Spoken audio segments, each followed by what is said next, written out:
All right. All right. Let's fucking scream about this here. There's that. I'm trying to think if there's anything else that's relevant. So if you're in Washington State, by the way, I just did an interview with Como, which is Channel 7. This guy named Gary Porcher. Yeah. This guy, I've talked to this guy a million times now. He's a really nice dude. He's just always busy. He does like their investigative news reports. It's kind of funny because I'm easily on like a first name basis with all of these people. I know a bunch of Seattle Times reporters and a lady who used to work at The Stranger who now does some other thing reached out to me today. That was actually how I found out about this. I messaged my lawyer like 3 weeks ago, and because he had sent me this complaint and he was like, hey, does everything look correct? Does everything look accurate here? Is there any lies or whatever, anything he had incorrectly? But then it was like, so this, I think it was April 16th was the day that they were like, we're going to make an announcement on this. And I went down to the King County Courthouse and met them. And if you watched my last update video, you know that that did not go well, in my opinion.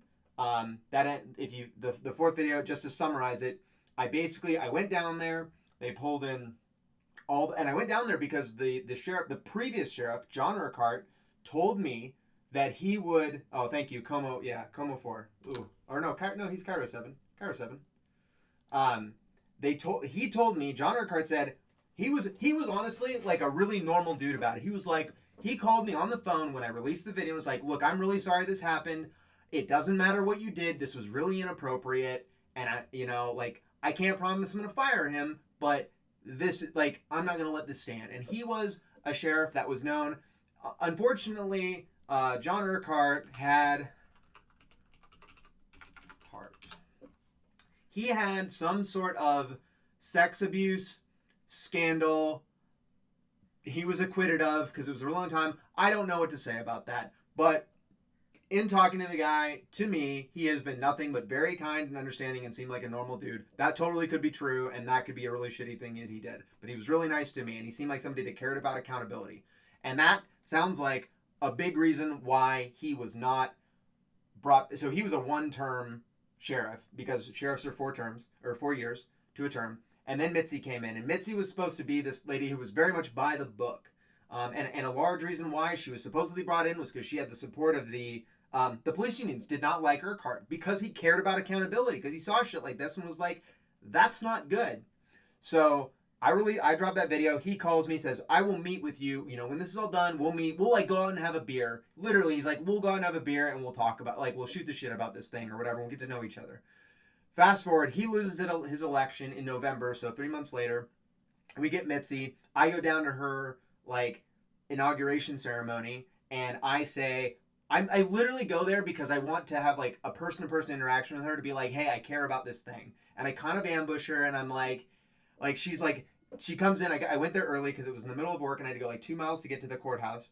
And I go there, and I see her come in, and I kind of like get up 20 minutes before she's gonna go, and I'm like, hi, I'm Alex Randall. I don't know if you know me. Like, I had the guy with the gun he put on me. Do you remember maybe? Like, would you call me when, this is all over? Because Urquhart said that he would get a hold of me. I'd love to talk to you about it. And she's like, yeah, sure. Like, whatever. Like, basically, seemed nice enough, but didn't seem familiar with my situation, which is fine. There's a lot of shit they probably had to deal with. Fast forward again. So now April 16th, I go down there. I walk in. There's a bunch of reporters because this has apparently been a really big deal. And I don't know why it's been as big a deal as it is, other than the fact that I just won't shut the fuck up about it. Maybe that's why. I think also because it's POV, like, it's really easy to kind of put yourself in that position where you feel like you're there. Like, I think it kind of elicits a more emotional thing. Like, people have fucking died here and have been shot and killed, and that's fucked up. And I don't know if that stuff's getting as much play as mine is. I feel a little guilty about that, but whatever. I can't really change that, I guess. Like, it's not. We should be able to do both.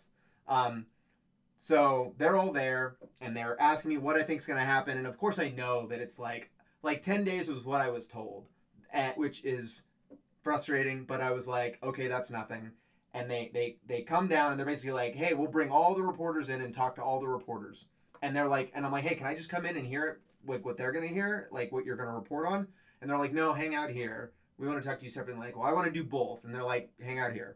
So I waited 15 minutes. They talked to the reporters. They come out and they're like, fucking microphones in my face. Like, Alex, what's your reaction? 10 days. How do you feel? And I'm just like, or no, 5 days. That's right. It was 5 days. 5 days. And they're going to say that it was already his extra or whatever was already used. Like he had already done it with the 225 that he had already spent on administrative leave. How do you feel? And I'm just, well, this is fucked. Like, they didn't really acknowledge anything. They didn't really seem to care. Like, and I just kind of made a frustrated statement, and then they brought me in, and I didn't want to go off because I knew I was emotional, and I didn't want to say something that I would regret, by coming off like a fucking asshole or whatever. Yeah, I thought it was a pretty big deal. I thought pointing a gun was a pretty big deal. But so here's the conversation. I walk in there, and it's Mitzi Johanknick, who is the sheriff, and then her chief of staff, which is a woman named Liz Roca, who worked for, I think, Cairo, and then in the last year moved to be to work at the sheriff's department as the chief of staff. And so I'm talking to them, and they're basically like, what do you want to say? They look at me and I'm like, do you have anything to say to me? And they're like, no, we just figured you said, whatever you want, basically. And I was like, okay, well, 5 days, I don't really feel like that's much. Like, I really feel like this isn't really sending a message, and I would love to talk about like other reforms that you could do. And they're like, well, like, let's get the situation clarified. Like we watched the video, and then I sent them the whole video. I cut the end of the video because the end of the video is basically we move, and then he comes over and he's clearly way more calm. Like when he was screaming at me, and then from the point where we drove over, he had clearly calmed himself down and become a more normal person. And he comes out and he's like, all right, Alex, where do you live? Like, do you have your driver's license here? He literally couldn't fucking read my license to tell if I had a motorcycle endorsement. And he's like, you don't really drive that fast, and you gotta, he does the thing where he explains to me why I shouldn't speed, and why he thinks that's not okay. And he appeals to your parents want you to come home. I don't give a fuck what he's saying, because I'm not listening to this guy, because I don't need to be fucking patronized to him. I'm a fucking adult. I can make my own fucking decisions. So I just don't want to be near this fucking guy who put his gun in my fucking face. But I'm scared. I mean, legitimately, I was like fucking scared. Like, I was like, is this interaction is anything gonna happen? But it was like pretty normal. And then he was like, all right, well, I could give you a lot, but I think you learned your lesson. Slow it down. I'm like, okay. And then he hands me my ID, and I'm just like, holy shit. Like, I fucking lived through this thing.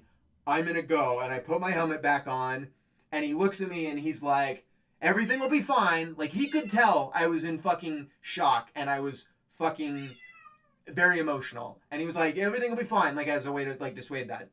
And then I rode to work, and then the rest of it's is fucking history. But like, they saw that and they're like, oh, he was totally normal after that. So you guys clearly came to an accord, and you must have felt really good about that after that happened. And I was like, are you fucking stupid? Like, is this like, how far is your fucking brain gone that you saw what happened there, and you saw there, and then you just thought I just forgot about it? And then I asked them, I'm like, well, okay, like, if I would have pulled a gun on him, what is that? What law is that? And they're like, oh, that's assault in the third degree. I'm like, okay, that's a pretty big deal. I read your general owner's manual, because I've basically fucking memorized it by this point. And I said, when you guys get a gun pulled on you, you call it a critical stress incident. And that's like, they have to talk to somebody, and there might be like time off and other specific things that you do for that person to help them come down from what happened. I'm like, don't you think that kind of like happened to me, and like, see how that kind of means that this is pretty serious what he did to me? And they were kind of just like, well, depends. Like, and then finally, like, they were basically like, let's go. Like, a lady came in and she was like, hey, you got another meeting or whatever, more or less. And so they're like, okay, we have anything else? And then, sensing my time was coming to a fucking close, I had like 4 things that I wanted to mention to them. And so the 4 things I mentioned to them were, I was like, do you think that you should put a policy, because you have no policy around unmarked vehicles pulling people over. Your policy is officer discretion. And I think that right now, we've clearly defined that that is not good enough. Officer's discretion fucking sucks. You should put some process around it. And they were like, no, we don't think that's a big deal. You know, we think it's fine, basically. And I was like, okay. And then I went to my second one and I was like, well, like, what about, like, in uniform? Maybe he should have identified himself. And that's when the chief of staff looks me in the eyes. She says, hold on, Alex. Now let's get something straight. You made a mistake and then he made a mistake. You were speeding and then he did what he did. So really, like, let's make, like, he did what he did because of what you did. Let's get that clear. And I had a meltdown. I was just like, what? I'm like, I do not see those things as fucking equatable at all. Like, he pulled a gun on me and I did misdemeanor speeding. Like, it was in that moment I basically just broke and I realized that there was, like, these people are gone. Like, there is literally no changing them. Like, people are not having the same discussion in any type of good faith or any type of point where we're going to come to an agreement. Like, these people can't exist in this position. Like, they're never going to come down to my level because they literally think that they operate in a different world and that they somehow have greater capability or greater autonomy, or they don't need to be, like, it's us versus them. It's like a military coup or whatever. Like, they have the power, we don't. So that was where we ended. And I fucking walked out of there and I basically lit up every camera there, pissed off about it. And then I came home and I tweeted some shit about it and was like, I can't wait to fucking take you to federal court. You know, I was really amped up about it. So they should have realized that this was coming. Apparently, the reporters said that they didn't, which is probably either A, because they don't give a shit about me, or this hit a waterline that they didn't even think about. They're just like, okay, well, job's done. We gave him 10 days suspension, or 5 days suspension. And guess what? Everything's good, right? Like, that's the level that they gave a shit about this. Or two, they did care and they're just pretending they don't, or they're pretending that they did know and they didn't. So I met with my lawyer and we filed this complaint. And the complaint is the first part of the process. Oh yeah, Taya, the second shooter, is in my chat. They can probably explain better the legal process, but my understanding is you have to file a claim first. You have to give them the option to basically respond back to that claim, whatever. Like, you have to prove that you have to basically explain what your legal grounds for having some sort of trial or whatever is. So that's what this is doing. This is just the initial complaint. And we had two choices. We could have gone to state court or federal court because basically he violated certain state statutes, but he also violated federal statutes, specifically my Fourth Amendment rights, illegal search and seizure. He had no reason to point the gun at me. He had no reason to grab my wallet and take it out of my fucking pocket without saying anything, without allowing me to. Like, he had no reason to do that at all. So he violated my Fourth Amendment rights. And so we had the choice of what we wanted to do. And so we went, and again, if you remember correctly, I went to the sheriff's office, and in the sheriff's office, like, the DA looked at it, the DA is theoretically kind of a check-in, is kind of a check-in to, or is kind of a check on the actual, the King County Sheriff's Office, right? They're supposed to send it over there, and then they decide whether criminal statutes have been, whether he committed a crime. And I talked to the DA, they're the ones that gave me the immunity agreement, and were like, tell us the truth, and we'll give you immunity. And I said, that's fucking fine. I'll tell you literally everything that happened. I don't give a shit as long as the point of me giving you all this information is not to use it against me specifically to try to punish me for bringing this to light. And they seemed amicable to that. So I agreed to that. I signed a fucking thing. And I said, I'll tell you whatever the fuck you want. Everything I remember. I don't give a shit. And again, I've never really denied that I was speeding. Like, I was fucking speeding. The only question was how fast. And I don't think that fucking matters. Say it's 200 miles an hour, whatever. It doesn't matter. Fill in whatever amount you want. I worked with them, and then at the end of it, they were like, nope, we're not going to file charges. And I was like, can you explain to me why? Like, what specifically? And I worked with a guy named Gary, and he went to the DA, Dan Satterberg. It took like a bunch of extra time because they were waiting to talk to him. So apparently that fucking guy looked at it, and Dan Satterberg is an elected official. His election comes up this summer in King County, which is something I'd like to talk about too. And they looked at it and they're like, nope. And then they wouldn't explain to me why. And that was really fucking frustrating. And it's really hard to not feel like those people are not connected in some way, regardless, because they have to work with each other. They have to work with each other on cases. They have to work with each other just in general. So it's inevitable that those people, to me, it is hard for me to look at that and say that there's not going to be some sort of cross-pollination or connection with each other.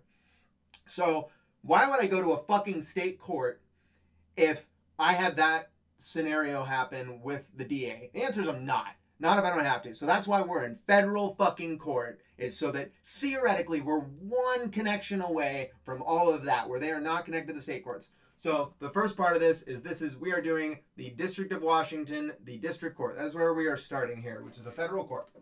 All right, let's start by reading this. How's my audio? Does it sound okay? People aren't yelling, so I'm going to assume it's okay. Alex Randall. I just doxed myself. Again. Fuck. Plaintiff. First, King County and Richard Rowe, because they're both.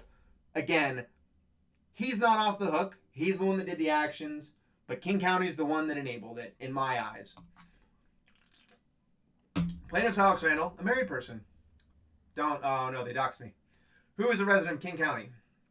Defendants are King County, Washington, King County Sheriff's Deputy Richard C. Rowe. I don't know what that stands for. I feel like I should know that by now. All defendants are believed to be residents of King County. We all are. He lives up in Woodinville, Bothell, whatever. Jurisdiction and venue. The action is pursuant to 46 whatever. This court has jurisdiction over the subject. Venue is properly set within this district. The events upon which the suit is based occur in the judicial district, so we're going to the judicial district that it happened in. Plaintiffs informed and believes on the basis alleges that each of the named defendants resides in this district. On or about, I can't, obviously we couldn't, go to, a fucking court somewhere else. That wouldn't make any sense. I couldn't use, New York's rules, is, I think, all this really matters for. On or about August 16th, Plaintiff Alex Randall was riding his motorcycle to work. Defendant Rowe was behind plaintiff, driving an unmarked vehicle. After the plaintiff stopped for a traffic light, Defendant Rowe exited his vehicle and approached Plaintiff Randall with his gun drawn and pointed at the plaintiff. Again, this is going to be my account. This isn't a King County document. This is my account, my statement, so this is coming as if it is essentially from me.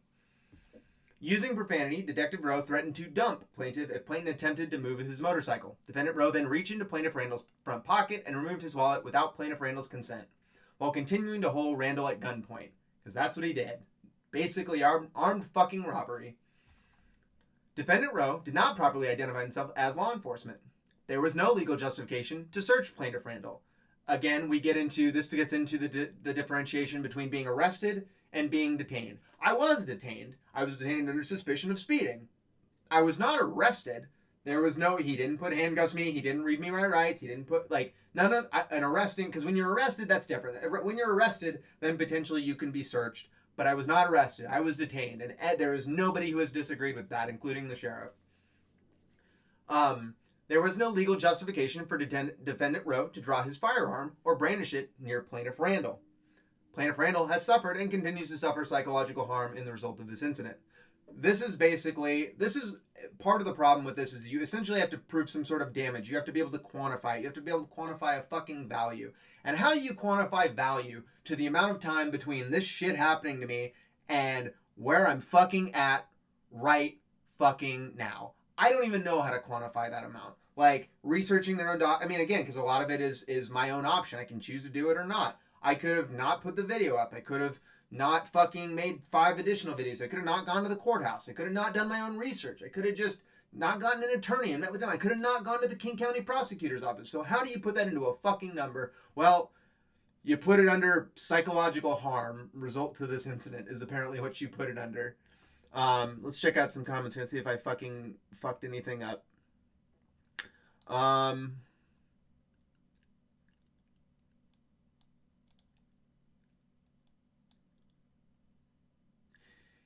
Yeah, so that's the point, is we're gonna do both. And you're gonna see here in the document how we're gonna connect the individual and the King County Sheriff's Department, because we're gonna try to make that connection.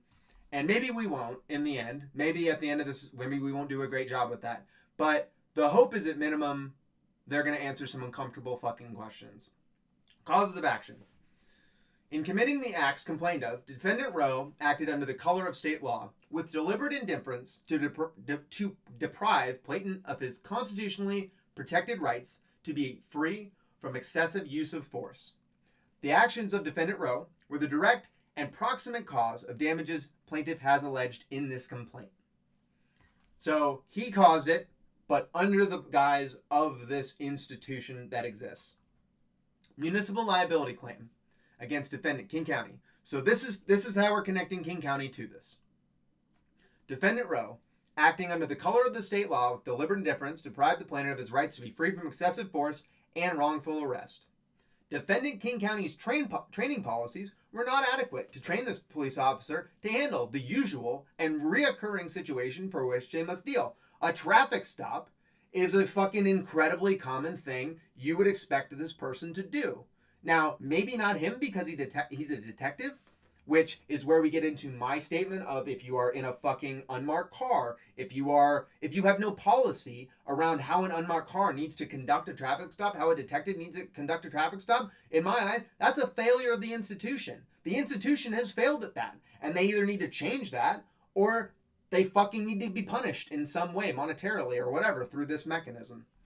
Defendant King County was deliberate, and I'm just saying I'm not saying that we will or have success. I'm saying that this is my view of this situation and why it is their fault. Defendant King County was deliberately indifferent to the obvious and foreseeable consequences of its failure to train its police officers adequately, and the failure of defendant King County to provide adequate training caused the deprivation of plaintiff's rights by the defendant's police. That is, the defendant's failure to train is so closely related to the deprivation of the plaintiff's rights as to be the moving force that caused the ultimate injury. Because again, now let's look at the King County Sheriff's statement, because they looked at this, and after seeing what happened, they said, 5-day suspension, I guess, because he was a dick to me. Because remember, the only thing that they gave him 5 days for was discourtesy, was him being a fucking asshole. Everything else, the fucking Fourth Amendment rights violation, the gun, everything else, the threats to dump me, they were like, looks good to me. So that is where we connect the training policies, because again, they're not holding their people accountable. They're not holding people accountable to their own policies and procedures. Their training isn't doing that to what's written. And it's clearly depriving people of rights. That is the connection we are attempting to make here. Who knows if that's going to work. And we're going to get to, this is obviously way before discovery and evidence and other things. And I've got some really interesting things that I cannot talk about related to this because they're so far in the future and they're so, I don't really know where they're going to fit. But if they come to fruition, could be a really massive ace in the hole. I think the video is enough in reality, but I potentially have more. So, municipal liability claim pursuant against defendant King County failure to supervise. Defendant Rowe, acting under the color of state law, with deliberate indifference, deprived the plaintiff of his rights to be free from excessive force and wrongful arrest. Defendant King County's supervision of defendant Rowe was not adequate to ensure that he was able to properly handle a usual and recurring situation with which he must deal, the fucking traffic stop. Defendant King County was deliberately indifferent to the obvious and foreseeable consequences of this failure to supervise defendant Rowe adequately, and the failure of the defendant King County to provide adequate supervision caused deprivation of the plaintiff's rights by defendant Rowe. That is, the defendant's failure to train is so closely related to the deprivation of the plaintiff's rights as to be the moving force that caused this injury. Where this comes from is all of the complaints against Rowe in the past. There have been at least 4. That's a lot of fucking complaints for the exact same thing, all describing being pulled over, being berated, not being cited, fucking basically road rage. This is the supervision aspect. They looked at all of these complaints when these happened. They failed to investigate them. They failed to mitigate them. They failed to correct them. They failed to train them. That is where we are. That is the connection we are making in order to prove that this is happening. And again, does this turn into monetary? I don't give a shit. I don't care about money. I want this to turn into policy. Whatever mechanism they're using to do some sort of review of these processes and complaints, it is clearly insufficient to solve the problem, as in this case. How many other people have shit like this in their fucking file where they're complained about anything. And a detective is very unsupervised. I'm sure he had his own car. He was going to get his body armor on his own. Like, he drives around doing whatever he wants with little to no supervision, and he's conducting these traffic stops, and nobody's checking in on these fucking complaints from a detective doing traffic stops. That's where we're trying to make this connection.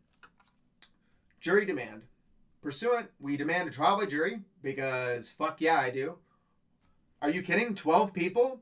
So there were comments. If you've read my YouTube comments, I don't fucking recommend them because they're terrible. But there are a handful of smart people there. Dante, you're one of them, of course. Everybody here is a smart person. There is a handful of fucking morons, right? Let's say 0.01% of people who are just like, well, I saw you going 44 miles an hour. You must have been speeding, so I'm glad you got a gun pulled on you. Because for whatever reason, if something makes them angry or frustrated, they think it is totally valid for violence against that person. Either independent violence, like them hitting you, right? Somebody dooring you. Like, they look at shit like that. Or a cop pulling you over and beating the fuck out of you extrajudicially. They look at that and they say, yeah, seems good. You know, that guy got what was coming to him. You know, ignoring all the things that they probably do that could be used that way and the fucking hypocritical stance that is. They look at that and they're so stupid that they're like, yep, that's great. Fuck those people. Those people are not the majority. I don't believe that based on all the people I've talked to, especially not in this area. So if we put 12 people, maybe one of those people is that. Maybe two. Man, if I really get unlucky, that's two. I think 8 of 12 people are going to watch the video and immediately make their decision up as far as this goes, for the most part, and say, oh, yeah, that was really fucked up. So I feel very good about a trial by jury personally. And again, I know there's a lot with jury selection and a lot, like, maybe I could get fucked in that way. But I feel pretty good about that. Prayer for relief. Judgment against the defendants for compensatory damages in an amount to be proven at trial. Judgment against the defendants for punitive damages and award a cost of attorney fees as provided by applicable provisions of federal, state, and statutory common law. So I didn't do a GoFundMe. I didn't do any of that because I'm not paying legal fees currently. My current lawyer, Chris Carney, has agreed to basically, it's all on the settlement, whatever it is. If we don't get paid, I don't pay. That's our agreement. So that's how it is. And so let's say I could get potentially $10,000, let's say. He could get $40,000 for legal fees. He extracts whatever his legal fees separately. So we could punish them for a total of, let's say, $70,000, even though I get 10. And that would be fucking fine to me. I hope Chris wets the fuck out of his beak in this way, because he's great. He's a really good dude. So that's how this whole payment and lawyers' fees are going. Injunctive relief to correct the policies and practices of the defendants that violate applicable federal and Washington state statutes, and for other such relief. So I believe the injunctive relief, is basically, that might be payment. Maybe, I don't know what other things that could mean. I think money is really the only thing you can get. And then we've got Chris Carney. That's my lawyer. So that's what we got. That's what officially got dropped. If you go to, I believe it's like www.pacer.gov or whatever, you can sign up for an account. I didn't know this existed. But if you want to follow along with me, you can follow this and you can follow this trial. If you want, you can create an account and you can search for my name. I'm sure you'll fucking find it. So that's what I'll be doing. But that's what dropped today. We're in the bag. When I had talked to my lawyer 6 months ago, April or whatever, when we started this, I asked, how long is this going to be? And he said it was going to be between a year and a half before we were in trial. So we're talking like 2019, somewhere in there is realistically when I'll be in a courtroom. And if they offer fucking, if anybody has a question about this, like as far as like settlements or whatever, they can go fuck themselves. I don't give a shit about a settlement. There's no amount of money they could pay me that would make me settle. I want to embarrass them, and I don't think any of this looks good. And again, they're so fucking out of whack, like as far as what normal people think, that I have no doubt that they will embarrass themselves. All right, so let's take a look. Let's see if we got any fucking questions. I will talk about whatever. Yeah, so is the court injunction, so that's to like stop fucking doing this to people. Stop stopping people via and violating their Fourth Amendment rights, probably is what I imagine. So Donna says there would be a head of funding for the county then. But the real question is, can you make a big enough stink to make someone worried about losing an election? That's a great question. So that's kind of what I'm pivoting to a bit right now. I want to, so with this, I will hopefully get more media attention. With that media attention, I specifically am trying to, and with Gary today, brought up that and in my statement, so I provided some written statements. Let me just open this up here so that I can give you, just kind of give you my quote here. But so I provided a written statement to a couple of different news groups. Actually, we should look at that. Let me bring up what my lawyer. So my lawyer provided a statement in clarification to this. Okay. So nobody dox me. I'm gonna put my fucking personal email up here, so don't be an asshole. Okay. So she asked for. Here we go. So this is what Chris Carney, my lawyer, said to sent to one of the news reporters. So, pointing a gun is use of force. I've attached the Robinson via Solano County case. I have not read this case specifically, which clearly states that pointing a gun at a citizen constitutes a use of force that must be justified by a lawful purpose. See highlighted sections, and he actually added it in here. I think I actually have it up here. Maybe we can look at it. If it's highlighted, if Chris highlighted it for me, then that's great. The only dispute is whether the officer's use of a drawn gun pointed at Robinson's head from close range constituted excessive force. In cases involving investigatory or Terry stops, we have consistently applied the principle that drawing a weapon and using handcuffs or other restraints is unreasonable in many situations. See this other one. Washington v. Lambert. This other one. Under ordinary circumstances, when the police have only reasonable suspicion to make an investigatory stop, drawing weapons and using handcuffs and other restraints will violate the Fourth Amendment.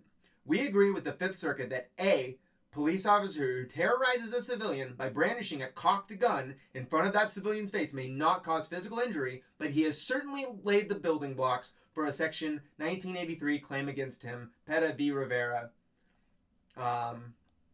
So that is what Chris has focused on in that case. The Constitution defines pointing a gun at a citizen as use of force, and it's very disturbing that King County Sheriff's Office fails to recognize this and adequately train its officers that they must have lawful justification to point a gun at a citizen. So that's the first part. Failure to supervise.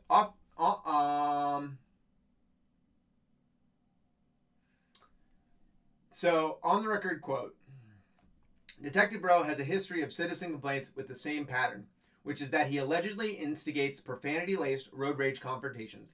And it is apparent based on his misconduct against Mr. Randall that King County has failed to adequately supervise him to stop this pattern. With Mr. Randall, Detective Rowe has escalated this pattern to include pointing a gun at the citizen, which was completely unacceptable. What is this case about? This lawsuit seeks monetary damages, but that's not what this is truly about for Mr. Randall. Unfortunately, citizens wronged by the police officer have few meaningful options when public officials fail to properly respond to an officer's misconduct. A lawsuit is an imperfect way to hold officers accountable, but it's the only one available to Mr. Randall at this point, and we hope that will bring about positive changes in training and supervision. Being a police officer is a difficult and dangerous job, and absolutely we should respect the courage it takes to sign up for it. However, just like a person cannot be a brain surgeon if they can't hold their hand steady during a surgery, a person cannot be a police officer if they cannot control their temper. So that is what my lawyer sent to them.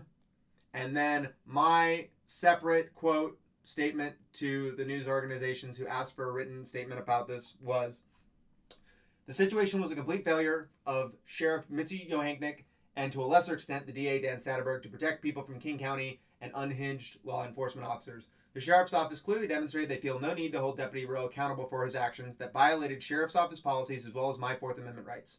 When I provided simple suggestions for policy changes that could prevent something like this from happening again, the sheriff and her chief of staff quickly turned to blame me for the detective's road rage, demonstrating that they have a mentality that KCSO's employees are above the rules and laws of citizens. That's why I'm following through on this lawsuit. It's my only recourse to try and elicit any change to the King County Sheriff's Department, and in doing so, protecting myself and other King County residents from dangerously unstable officers. My goals are as follows.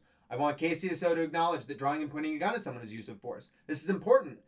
This is an important step to holding officers accountable for dangerous and unjust violence against King County citizens. I suggested the KCSO create a policy around unmarked vehicles conducting traffic stops, as their current policy of "it's up to the deputy's discretion" is clearly insufficient to protect the people of King County from road deputies conducting these stops. Rowe's history of alleged road rage is further evidence of that is needed. Review and improve their training and policies to protect King County citizens from Fourth Amendment violations in the way that mine were violated, and for the sheriff to follow their own written policies and procedures around accountability for their officers instead of willfully ignoring their neglected general orders manual to protect officers putting people at risk. If the King County leadership is unwilling or unable to hear out the concerns of their constituents and protect King County citizens, then they should step down or be replaced, starting with the DA race in 2018. So, yeah, this is my goal, is to try and connect it to these. It sucks that the sheriff just got elected. Fucking less than a year ago. And you know what? She's not going to leave. Why would she? This is fucking a flash in the pan. And again, the money isn't coming out of her pocket. Like, what does she care? So, but the DA is where we can start. And Dad Satterberg has been in office for like 12 years. He's been here a very long time. He did this weird thing where he went from being Republican. I mean, this is not a like a whatever they call it, where they have like a fucking political affiliation. Like, it's an unaffiliated office. But he was a Republican personally, and he changed now to a Democrat. Not that that's a big deal. He said it was because his views have changed. But, you know, welcome to Washington. Like, that could also be politically motivated. And also, so Chris Carney, my lawyer, is spending a lot of time focused on working with a man by the name of Deron Morris. Deron Morris, which is who is this dude is like King County. So this is the guy that I am going to, I mean, this guy's great. Like, everything I've seen, I followed him on Twitter, I've seen his statements. Like, this guy is fucking good to go. Like, he is just very active, and he's very similar to my lawyer, where he wants shit done. So I don't know. Do I have a formal endorsement? Does it fucking matter that I formally endorse somebody? If it does, great, I endorse him. I hope he fucking wins. So I'm going to be talking about this. I'm going to try to be, probably not with my next video, but the video after that, I probably will add a bumper about this, because, I mean, only a certain amount of people who watch my shit can do anything about it, so I don't want it to be a big part of it. But that is the goal, Dante, is to try and connect these two. And it is fucking hard. And I might not be successful, or I might be successful for only a small portion. But that's the goal. There is no statute about, literally, the statute for unmarked cars is King County, is basically sheriff's discretion. Like, there's like some stuff where it's like it has to be a blessed car. The car has to be blessed with, like, okay, you can conduct a traffic stop. But it's like, it's just like rubber stamp approval. Yeah, I don't actually hold. I mean, like, again, if he was a Republican and now he feels like he's a Democrat and he's just now getting around and chasing affiliation, I don't give a shit. That's how it's more like he chose right before the election to do it, when he's been in office for 12 years. That's kind of what people were saying. But more than that, he didn't do anything about this. He basically, when, like, with stuff like this comes up, he says, well, my hands are tied. Like, I can't do anything. We can't change the use of force policies. He's the DA. He can definitely help change these policies, but he doesn't want to. That's my problem, is that if he isn't able to hold people accountable, and he wants to, then he isn't doing enough to change the policies. That's my problem with him. Let's see. All right, so let's go through these chats, see if we have any questions here. I don't know what else I have to scream about. Let's see. I will be going up against the police. You know, I can honestly say the nice part is that, and a couple people, I mean, I'm not a paranoid person by nature, but I'm very skeptical. I was afraid that I might get fucked with. So far, I have not been fucked with. I hadn't had a ticket for years prior to this. I still haven't gotten a ticket. I don't drive any differently than I did before. I think I drive fine. I've never been in an accident or whatever, or not in a multi-car. You know, I flipped something, but that was different. So I haven't been fucked with as far as I know. I've been checking. I've got access. I now have become very good at public records requests. There's another video I'm making that's actually a public records request for somebody else, related to somebody who got killed here. I hope that I have that soon. So I'm working with Washington State Patrol trying to get that. So I've become very good at this, and I've checked to see if people are trying to like, fuck with me, and it doesn't seem like they are. So I'm happy about that because that would make things harder. The other thing too is that people paid attention to this. Every reporter has said that people have paid attention to this issue. So it seems like at least people locally care, which is good. Because I think that that's how we can kind of turn it into something that actually matters. Let's see. Not Washington. Thank you. You reminded me of something else. I reached out to Governor Jay Inslee of Washington State. I reached out to his office after I met with the sheriff, and I wrote a letter that was like, here's my situation, here's the video. These people are fucking unchecked. Is there anything we can do at a state level to fix this? Is there anything we can do about use of force policies, whatever, to try and put some structure around this? And they were basically like, wow, we hope you keep fighting for this. We recommend going to these other legislators or whatever, more or less. So, got punted by that. But that was another route I went. Yeah. I mean, senators and stuff are probably not worth it, but let's see. Let's see. What else? All right. I think I got, okay. If anybody has any questions, that's really all I had to say. That's the whole deal. That's the most recent update on this whole situation and what's been happening. The other nice thing is that, I mean, my lawyer, as far as like talking about stuff, my lawyer, so when this all first happened, I talked to him about like, what should I say? What should I do? And he gave me some basic like media training, which is that, if something like this ever happens to you and you have to talk to a reporter, they're going to ask several questions. What you need to do is ensure that you figure out what your most salient points are going to be, and you need to repeat them or come back to them over and over. Like, it's really dumb because it's like, it doesn't feel as human. I mean, as much as you can, but like realize that most of these things they're gonna use 30 seconds of you talking, maybe tops. So they're gonna pick whatever the best 30 seconds that they feel like. So if you have some specific thing that you think is important, like every time I've done an interview, they've always gone to like the worst case scenario. So today, Gary asked some questions again because they're trying to preempt what the most negative thing that other people are gonna say. And so he said, what are you going to say about people who think that you're doing this for the money? This is taxpayer money that you're pulling. Like, you're going to, like, this isn't, a private company. Like, you're taking money from the taxpayer. What do you say to people about that? And so, you have to be ready for those types of questions. The first time I talked to people, they were like, some people have said you're a reckless speeder and you have, like, videos of you racing around Seattle. And I was just like, do I have any tickets? Like, go check it, like, whatever. Like, they do things specifically to incite you. I did one at a live one at the 16th after I talked to the sheriff at Fox Live here, and they were like, the last thing she asked me, and I was totally unprepared for this, was she said to me, do you still speed?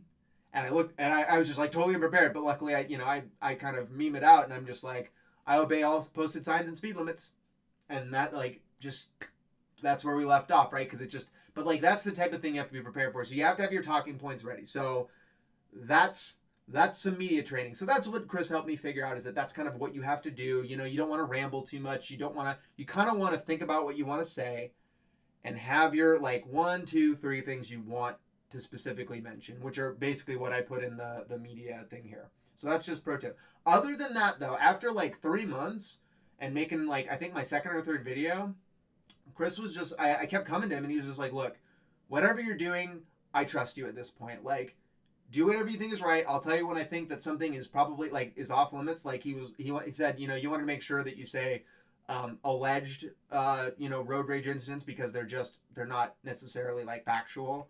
He's like, you don't know for sure, so make sure you say alleged. But other than that, don't worry about it. Like, I trust you. So I don't have any gag orders or anything, and I don't think I need to. Like, I don't feel bad about any of this. I don't feel like this is my fault. Like I don't feel like I'm in danger of getting attacked or anything because I don't think there's anything they can do. Um,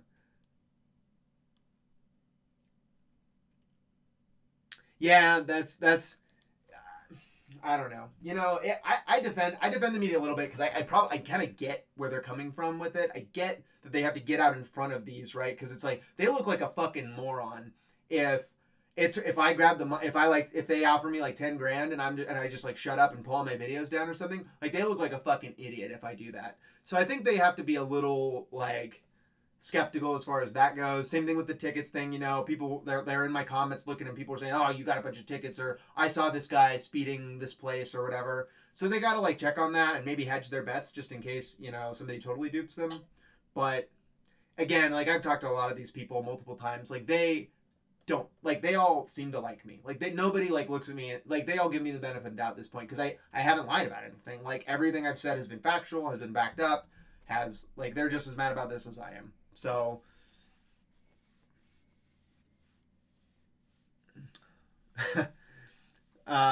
yeah, literally I-5 is like 80 miles. Everybody goes 80 miles an hour on I-5. Like that's 20 over. Everybody drives 20 over on I-5 in the morning like commuting. As long as there's no traffic, it's 20 over. Like I like people were fucking telling me like, "Oh, 25 over is reckless driving," which maybe in some states it is. It's not here.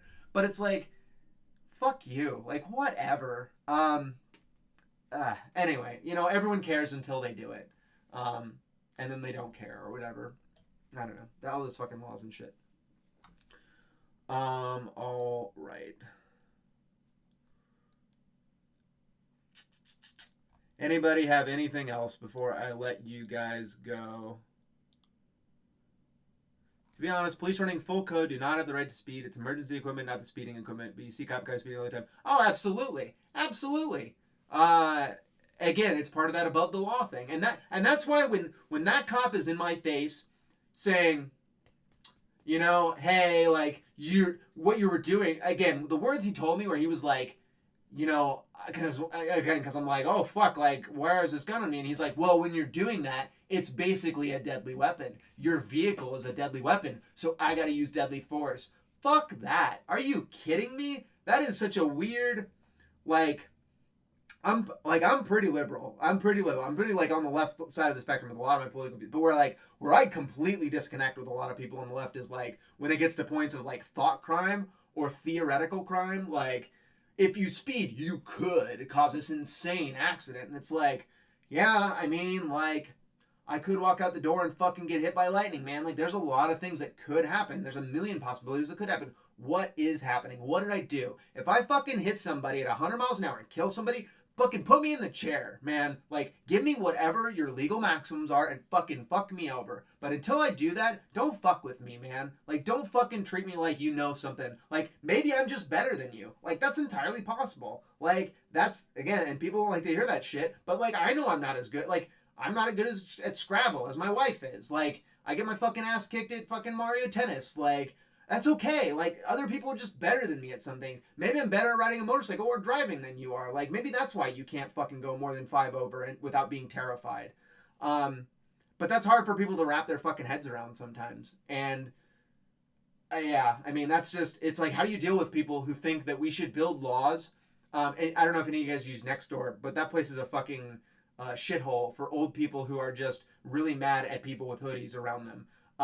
But recently there was one that was like, we should create a law. All these people put these garbage cans out and they didn't take their garbage cans back the day after it was over. We should create a fucking law to fine these people and maybe send them to jail if they don't do it. And it's just like, they're probably joking, but like, some people were not, and it's why do we want to build legislation? Like, you can't just fucking go talk to your neighbor and be like, hey man, can you like take that off? Like, I really hate the sight of that shit. Like, all these people who are just want the government to do what a simple conversation would do or some standard personal interactions between two people is just crazy and pathetic.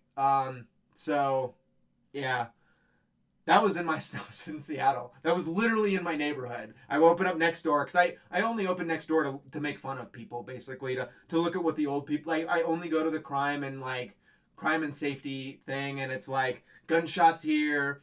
Guy in a hoodie looked at my fucking house. Some random person walked to my door and knocked, and like It's like, dude, why are you calling the cops on these fucking people? Let's see. I do a ride along each month, and when we sped, we're on lights and sirens call. Other than that, we didn't go more than 5 over. Yeah, I mean, the other thing, though, is that it's entirely possible that they were on better behavior with somebody in the car. Like, I have no doubt that cops can pretend to be, like, good people, like, while somebody's watching. That's the problem, right? Rowe was a shitty person to me until he had a fucking until he realized I had a camera on him. Then he was like, oh, this could be a problem. I better not give him a citation. Oh, I hope this doesn't come out. Like, yeah, and that's the problem with these people who go just walk around unsupervised. Ultimately, I don't actually give a shit if they speed. I don't give a fuck. I could fucking drive through lights and I don't give a shit as long as they're not hurting people. Because that's what I want to do. I want to be able to fucking run lights. I want to be able to ignore stops if I make correct judgment. I want to like fucking give me like go to like make an advanced fucking driver's license where I can fucking go test out of it and I can just break all these bullshit laws and not get fucking hassled. Like, do that because I'm very capable of that, and maybe other people are too. I'm sure other people are too. You know, not everybody's a 90-year-old woman who I shouldn't be that. It's kind of just 90-year-old person who can't fucking drive. You know, who should have gotten their license taken away 15 years ago, but everybody feels bad for them, so they just like pass their eye test. Like, not everybody's that. Some people are actually fucking capable of paying attention.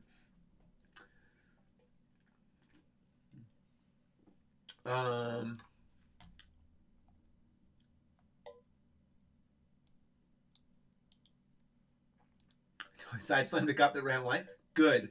Fucking good. Did you guys see the bicycle? The guy on the bicycle who got fucking hit? Bicycle hit. I saw it on Reddit. By cop Reddit.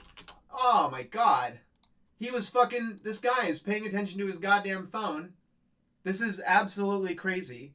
Oh no. Reddit. Why you do this? Let's... Oh. Yeah, this is it. This guy, 3 days ago, this fucking guy, fucking go to YouTube. This is gonna get my channel fucking destroyed, but whatever. This poor fucking guy, I don't know if you guys hear audio or not. Let me move my shit. Hold on.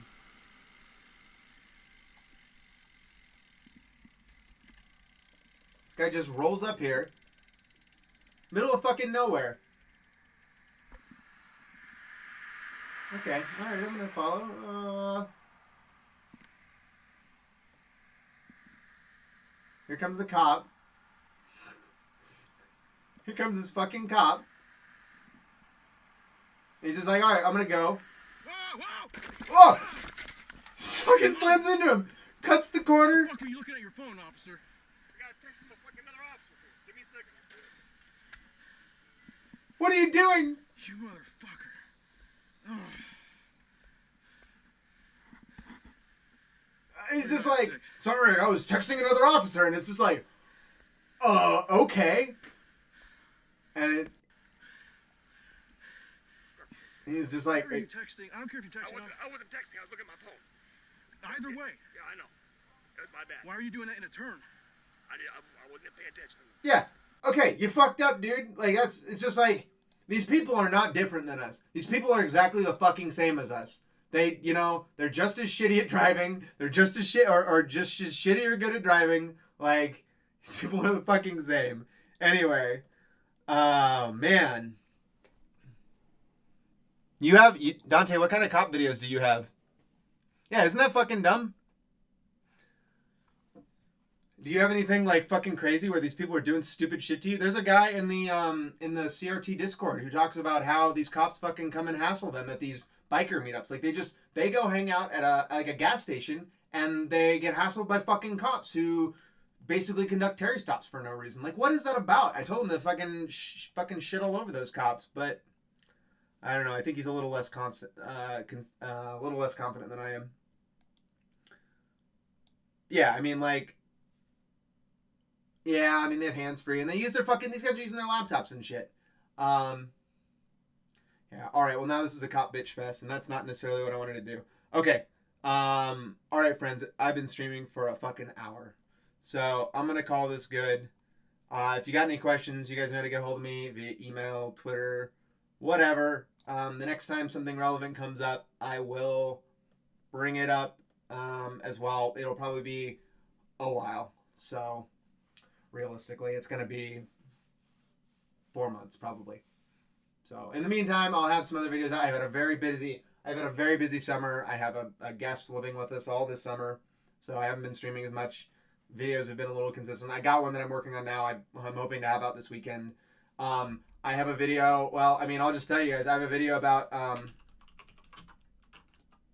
I interviewed this girl, Aubrey Bolin. She was in a road rage incident a couple months back, and the guy fucking attacked her, and she shot him and killed him. And she dealt with a bunch of harassment and shit after that. Oh God, what was happening? So I interviewed her. She hasn't interviewed, as far as I know, she's interviewed nobody else. But I did have like an in-person interview with her, and the only thing I'm waiting for is Washington State Patrol to get back to me with the final documents. All the documents seem to line up with their side of the story. I just want to be super sure I didn't miss anything and look like a fucking idiot. But I finished that like 2.5 months ago, and I've been waiting for documents and shit to go down. But that'll be coming out too as well. That was fucking a nuts interview.